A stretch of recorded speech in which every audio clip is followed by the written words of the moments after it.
পশ্চিমবঙ্গের লোকেরা যে ভাষায় কথা বলেন সে ভাষায় রোহিঙ্গা মুসলমান বা বাংলাদেশি অনুপ্রবেশকারীরা কথা বলে না। তাই ওদের ভাষাকে দিল্লি পুলিশ বাংলাদেশি ভাষা বলেছে। এটা নিয়ে এত বিতর্কের কি আছে? বাংলাদেশি ভাষা বিতর্কে রাজ্য সরকারকে আক্রমণ করে স্পষ্ট জানালেন বিজেপি নেতা দিলীপ ঘোষ। বিভিন্ন দেশেতে যে রেডিও চ্যানেল চলে সেখানে বাংলাদেশের ভাষাকেই বাংলা ভাষা হিসাবে ধরা হয়, পশ্চিমবাংলার হিসাবে ধরা হয় না। জার্মান বলুন, বিবিসি বলুন, অন্যান্য জায়গায় সেজন্য তারা যদি বাংলাদেশি বলে, কারণ যেখানে যেখানে রোহিঙ্গারা বাংলাদেশি মুসলমানরা ধরা পড়ছে তাদের ভাষার সঙ্গে আমার ভাষার মিল নেই। তো পুলিশের ধারণা হয়েছে যে আমরা যে কথা বলছি পশ্চিমবাংলার লোক, তার সঙ্গে ওপার বাংলা থেকে আসার লোকেদের ভাষার মিল নেই, তাই তারা বাংলাদেশি ভাষা বলেছে। খাইতাসি যাইতাসি আমি তো কোনোদিন বলিনি, আমার পূর্বপুরুষও বলেনি। তো তাতে আপত্তি কি আছে? যেটা টিএমসি বা মমতা ব্যানার্জি করছেন, বাঙালি আর বাংলাদেশিকে গুলিয়ে দিচ্ছেন বারবার, সেটা পরিষ্কৃত হয়ে যাবে, এটা হওয়ার দরকার আছে। আমরা আমাদেরকে বাংলাদেশি বলবো না, আমরা পশ্চিমবাংলার লোক বাঙালি বলবো। তাতে বাংলাদেশিদের ঢুকিয়ে দিয়ে 1 কোটির বেশি জালি ভোটার করে যে ভোট জেতার যে এই যে ধান্দাটা, এটা আবার বন্ধ হবে। বাংলাদেশি ভাষা বিতর্ক উস্কে দিয়ে ব্রাত্য বসু বলেছিলেন বাংলা ভাষাকে অপমান করা হচ্ছে। এর উত্তরে দিলীপ বলেন, রাজ্যের শিক্ষার যে অবস্থা তাতে ওনার মান সম্মান বলে কিছু আছে কি? আমাদের তো অপমান হচ্ছে না। না না, ব্রাত্য বসুর কোথাকার, তার কেন অপমান হচ্ছে? আর মান সম্মান আছে ওনার কিছু? এই শিক্ষা ব্যবস্থা ছিল, এইসব লোকেদের কবে মান সম্মান চলে গেছে? আমাদের একটু আধটু আছে, কিন্তু আমাদের কোনো অসম্মান হচ্ছে না।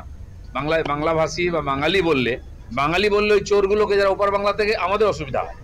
কিন্তু যারা বাংলাদেশি তাদেরকে বাংলাদেশি বললে আমাদের কোনো অসুবিধা হবে না। এদিন তিনি দাবি করেন, বিহারের মতো এখানে জাল ভোটার বাদ দিলে সঠিকভাবে নির্বাচন হবে।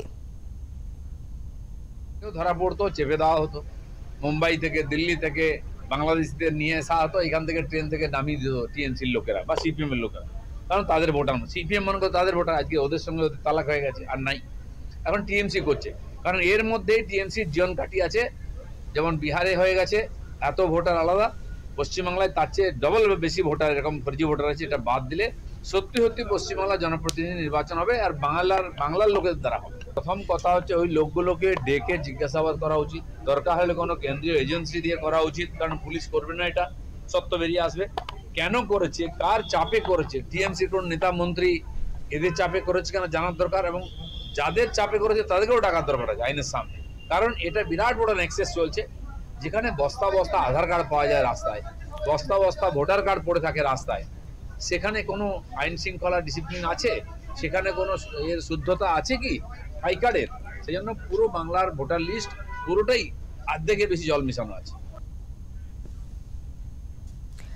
এছাড়াও তিনি বলেন, বাংলা ভাষা তৃণমূলের বাপের সম্পত্তি নয়, বাঙালিরাই বাংলা ভাষাকে বাঁচিয়ে রাখবে, ওদের মাথা ঘামানোর দরকার নেই। বাংলা বা বাঙালি বা বাংলা ভাষা আমার পৈতৃক সম্পত্তি নয়, না টিএমসির নেতাদের পৈতৃক সম্পত্তি, না তাদের কোনো কন্ট্রিবিউশন আছে। আজ ধ্রুপদী ভাষার মর্যাদা পেয়ে থাকে বাংলা, তার জন্য নরেন্দ্র মোদী, তার সরকার, তার সবচেয়ে কৃতিত্ব বেশি। সেই জন্য পশ্চিমবাংলার মানুষ বাংলা সম্বন্ধে সচেতন। তারা অন্য ভাষাতে কথা বলতে আনন্দ পান, কখনো মনে করেন এই বাংলা সংকটে পড়ে যাবে। একজন নতুন লোক এসে যদি এখানে হিন্দিতে কথা বলে, গ্রামের মহিলারাও ভাঙা চোরা হিন্দিতে বলেন, কোথায় যাতা হয়, কি খাতা হয় জিজ্ঞেস করেন। তা মনে করেন না বাংলা কখনো অসম্মানিত হচ্ছে। সেজন্য বাংলাকে রক্ষা করার দায়িত্ব টিএমসি না নিলেও চলবে। বাঙালির যথেষ্ট ক্ষমতা আছে, এখনো বহু বুদ্ধিজীবী, সাহিত্যিক, কবি, দার্শনিক যারা বাংলায় করে কাচ্ছেন আছেন বা তাদের যোগ্যতা আছে, তারা বাংলাকে বাঁচাবেন, সাধারণ বাংলাভাষী বাংলাকে বাঁচাবেন।